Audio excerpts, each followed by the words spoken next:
இன்றைக்கி சனிக்கிழமை வந்து ஆஃப் டே ஸ்கூல் இருக்குது, அதனால் சாப்பிட்டு மட்டும் போவாங்க. அதனால் சீக்கிரமாகவே எழுந்திரிச்சு 5 மணிக்கெல்லாம் இன்றைக்கும் சாப்பாடு வச்சுட்டேன்.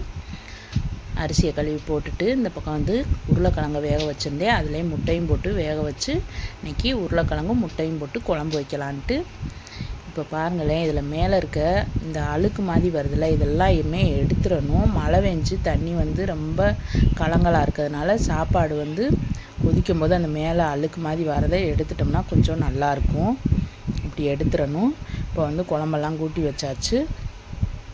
உருளைக்கிழங்கு வேக வச்ச உருளைக்கிழங்கு வந்து அப்படியே கொஞ்சம் நசுக்கி விட்டுட்டு அப்புறமா போட்டுக்கலாம் குழம்புல. அப்போதான் கொஞ்சம் காரம் உப்பு எல்லாமே உருளைக்கிழங்குல இறங்கி நல்ல டேஸ்ட்டாக இருக்கும்.